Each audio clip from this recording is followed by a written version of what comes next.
Hey, I'm Stephanie, and Lisa Eldridge just released her new color story, the Desert Gleam palette and 3 gorgeous lipsticks. So I thought it was the perfect time to call an emergency session of the Self-Control Support Society, as I guess I'll call it, because I want these things, but I don't need them. So I'm going to try to talk myself out of it with your help. Yesterday, I shared a Please Talk Me Out of It post on my community tab, and you answered the call so well that I thought I would share some of your answers today just because they really helped me get over my temptation for these things. And I thought maybe if it helped me, it would help other people too.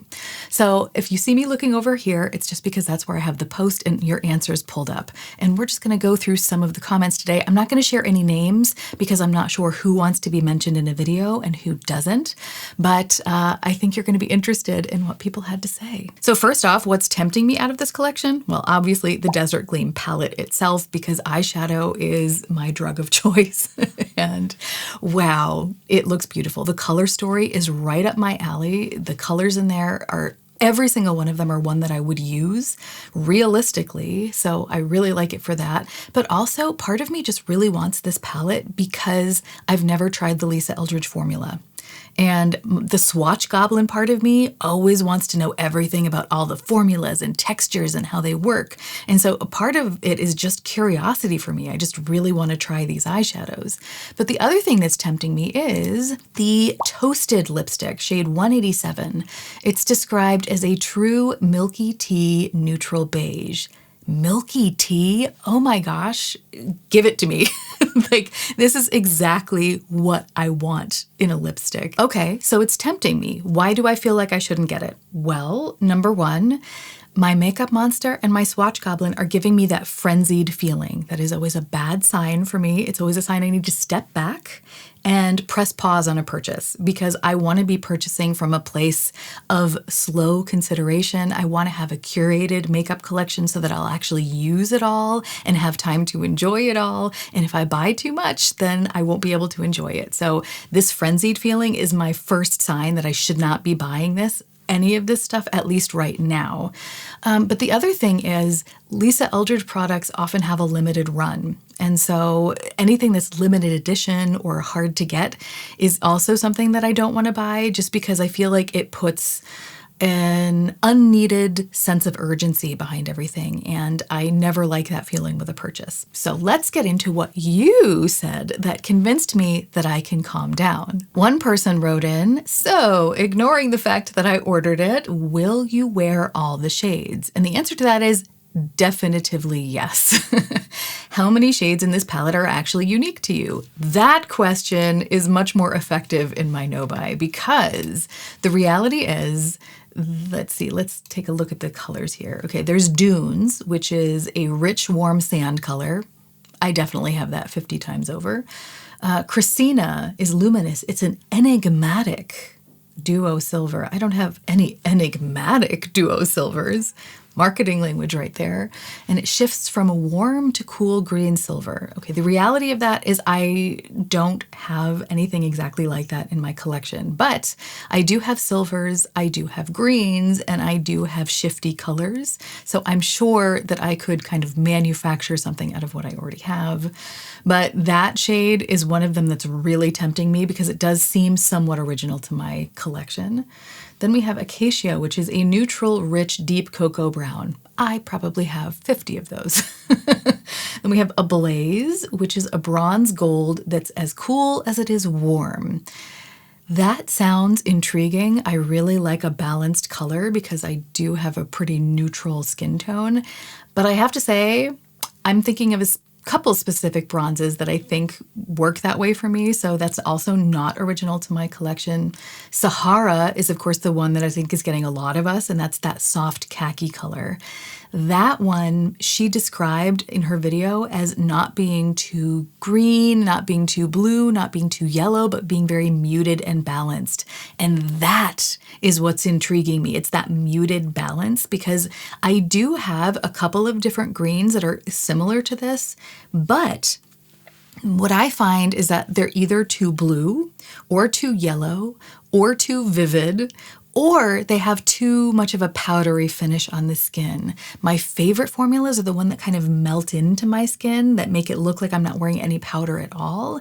And so based on what I've heard about this formula, it seems like these mattes might be able to give me that effect. So that's why that color is really tempting me, even though I do have similar versions of that already. And then there's Firefly, which is an intense, bright yellow gold. And the reality is I have several intense, bright yellow golds. So is this palette really original to me? No, it is not. So that makes it a little easier to say no. But let's go on with the comments. Do you want it because of the khaki? Yes, I do. How often will you actually wear the khaki? Not as much as I think I will. It's a color that I always think I'm going to wear, and I don't wear it all that often. So that is something to think about. Honestly, you probably have a sandy beige, a dark brown, and a sparkly bronze. Do you really want another gold eyeshadow? Like really? Like really, no, I don't. And finally, they said, this is always what talks them out of buying something. Buying this palette will mean I will use something I already own less. That is the clincher for me as well, because I have so many beautiful eyeshadows. I want to make sure I have time to enjoy them, and this palette would take away from that. And then anyway, I hope that helps. Yes, it did. So thank you. All of these comments helped. You guys did an amazing job. Okay, so we have established that this palette, although it would be useful to me from the color story, it's not unique to my collection. So that's one great argument not to get it. And here we have another one. You don't have room for it. I remember your eyeshadow drawer is pretty full. And I think you have these shades already. Okay, yes, I have the shades already. And my eyeshadow drawer is pretty full. I use the container concept to organically limit my purchases. And if I were to get this, I think that would pretty much fill the last slot. And that would mean I would just be on a complete no-buy. Do I feel like it's worth it getting this one palette if I can't get anything else? I'm not sure this is the one palette I would choose. I don't know what I would choose over it, but it does give me pause. Do I really want this one to take up that last slot? And I think the answer, at least right now, is no. Now here's a comment that immediately calmed the whole situation down for me. And that is, Lisa confirmed it's not a limited edition palette. So you can always get this one later if you are still interested in it. And that, for some reason, was like an immediate salve. I just felt so much calmer about the situation when I realized it's not an immediate decision. I actually avoid limited edition purchases in general because of that false sense of urgency that they give. And so the fact that this isn't limited edition, it's going to be part of her permanent line, really kind of relaxed the situation for me, because this means I can easily just put it on my wish list and wait it out. Because honestly, most of the time when I put something on my wish list, it ends up fading into obscurity and I don't even think about it anymore. So this comment, thank you so much. Everybody who wrote that really helped me. Every time I read it, I was like, okay, it's not limited edition. Calm down. But what about the formula? Because my swatch goblin is still curious. And here I see a comment, not all Lisa Eldridge eyeshadows are created equal, so there are some inconsistencies in her formulas. That is interesting to know. As someone who has never tried any of them, I generally like consistency. And so that also gives me pause. The Lisa Eldridge formula is just okay. Basically, Lancome's Hypnose Quint plus a bit more sparkle. I do like a bit more sparkle, and I do really like the Hypnose Quints. So I do have to say that actually makes me curious, because that's what I was talking about when I think that an eyeshadow looks powdery on me. That's not necessarily a bad look. Sometimes I do like a powdered look, but my green eyeshadows can look pretty powdery pretty quickly, and the Hypnose Quints, I feel like they just almost like soak into the skin. It's almost like a powder to cream formula, and I like the way it's got a skin-like finish. And so this fact that they're mentioning that it's like the Hypnose Quints kind of makes me a little bit more curious. But then they go on to say, I have 2 palettes from her and decluttered them to my mom and my sister this weekend, actually. Okay, well, I mean, that's something that speaks against the formula, that if it's not good enough to keep, then maybe it's not even good enough for me to get in the first place. Here's another useful comment about the formula. I can help and share my experience with the shimmer formula, my duochrome shade in the Fawn palette hard panned after 1 use. Okay, that's that's a little extreme. I mean, hard pan isn't the worst, but after 1 use, that's extreme. I also have the Vega palette, but I'm feeling meh about the formula. Still drawn to the new palette. Darn those greens. Yep. I feel that. I feel like Lisa Eldridge is a bit of a polarizing brand. People either love it or hate it. And to see a meh in there, I guess, is good, but it's making me think that maybe the formula isn't as interesting as my swatch goblin is imagining it to be. Another formula comment, the palettes are not created equal. The Vega one is lovely, but it has a shade that can crumble easily. Okay. The other palettes get hard pan within 6 months. Okay, hard pan is an annoying problem, so I think that's good to know. So I'm not sure which one this would be, so be careful. Even if you're tempted, still don't get it until you see a review that shows it with a few months of usage. Those are kind of hard to find, aren't they? Most people post like the immediate review, but not a whole lot of people coming back and revisit it after a lot of use 6 months later. So maybe it's better safe than sorry. Here's one that might be useful for anyone concerned with ingredients, and that's that some of the shades contain aluminum powder, which is not necessary and might not be healthy. So if you're worried about that sort of thing, that's another negative talking point. One person said, I'm tempted too, but I'm going to wait a month or 2 and see if those feelings are still there. That is something that I tend to do with palettes like this. And now that I know it's not limited edition, I'm definitely going to do that with this palette. I feel like the urgency has already dissipated totally for me. So thank you. And then, this color story is beautiful, but I'm trying not to buy it. Just like me. I don't like the matte formula much. Okay. It isn't easy to blend to me. Okay. This person has sorcery and can never seem to blend the matte shades seamlessly on the eyes.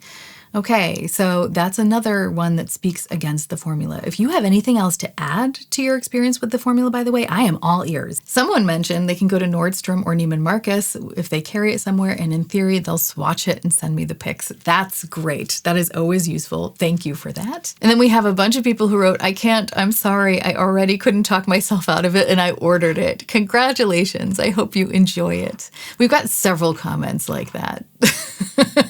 It's on its way to me. Lisa launches and I add to cart immediately. I'm sorry, I can't be a good influence. That's okay. The responsibility is solely on me, whether I want to buy it or not. So congratulations for getting it.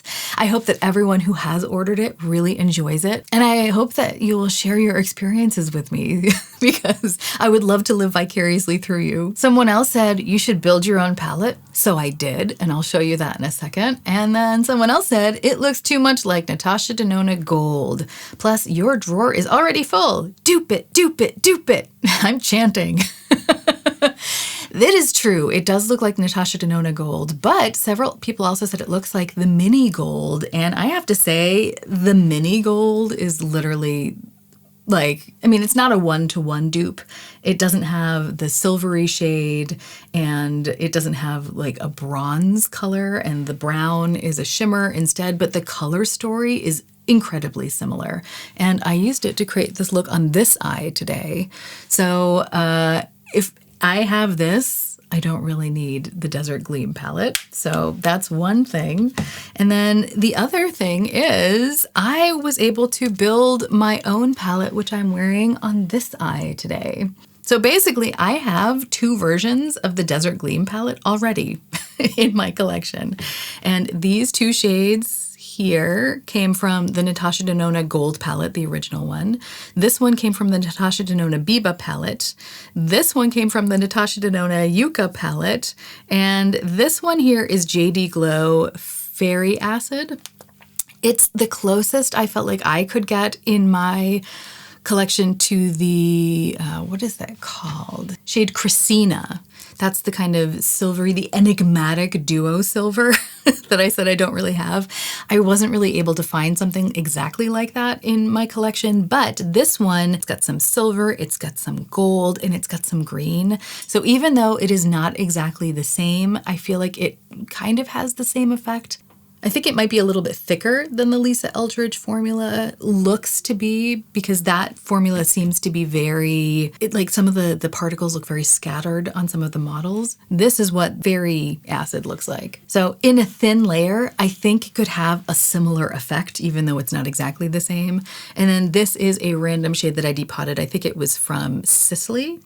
So basically, I feel like I've recreated the Desert Gleam palette here as well.